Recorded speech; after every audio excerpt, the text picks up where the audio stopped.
À Lesbos, les autorités ne savent que faire des réfugiés qui arrivent chaque jour. Les camps de réfugiés des îles grecques étaient déjà surpeuplés depuis longtemps.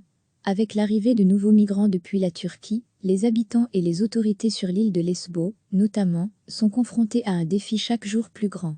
Plus de 38 000 migrants s'entassent déjà dans les camps des îles de Lesbos, Samos, Chios, Leuros et Kos, officiellement prévus pour 6 200 personnes. Des nouveaux camps doivent être construits pour la mi-2020, mais les habitants de ces îles se plaignent depuis longtemps des problèmes d'insécurité et de santé publique que causent, selon eux, les migrants. Ils s'opposent dès lors, et parfois violemment, au projet de construction de ces nouveaux camps. L'île de Lesbos fait 1600 km², soit une fois et demie la superficie du Brabant wallon. À Sikamini, Lesbos, un groupe de 74 personnes, selon un migrant interrogé sur place, est arrivé il y a 2 jours. Face au manque d'infrastructures et de places, les autorités ne savent qu'en faire.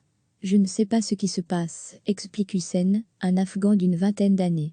On nous a emmenés en bus, puis ramenés au point de départ, je ne sais pas ce qui va se passer ensuite. Dans ce groupe, beaucoup d'enfants et des personnes de toutes les générations. Nous n'avons quasiment pas de nourriture, se désole Hussein, nous avons très faim. Imamadi a le même profil. Lui aussi est jeune, afghan, et dans l'incertitude. On espère que le gouvernement grec va nous aider mais on ne sait pas. On attend un bus.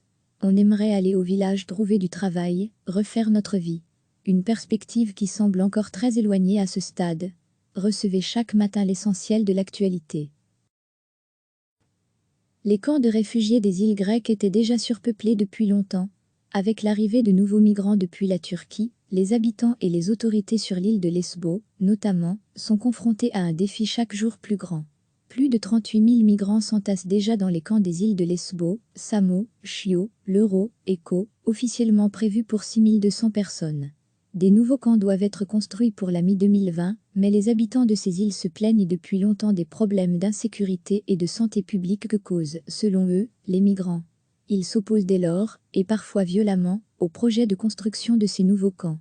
L'île de Lesbos fait 1600 km², soit une fois et demie la superficie du Brabant wallon. À Sikamini, Lesbos, un groupe de 74 personnes, selon un migrant interrogé sur place, est arrivé il y a 2 jours. Face au manque d'infrastructures et de places, les autorités ne savent qu'en faire. Je ne sais pas ce qui se passe, explique Hussein, un Afghan d'une vingtaine d'années. On nous a emmenés en bus, puis ramenés au point de départ, je ne sais pas ce qui va se passer ensuite. Dans ce groupe, beaucoup d'enfants et des personnes de toutes les générations. Nous n'avons quasiment pas de nourriture, se désole Hussein, nous avons très faim. Imamadi a le même profil. Lui aussi est jeune, afghan, et dans l'incertitude. On espère que le gouvernement grec va nous aider mais on ne sait pas. On attend un bus.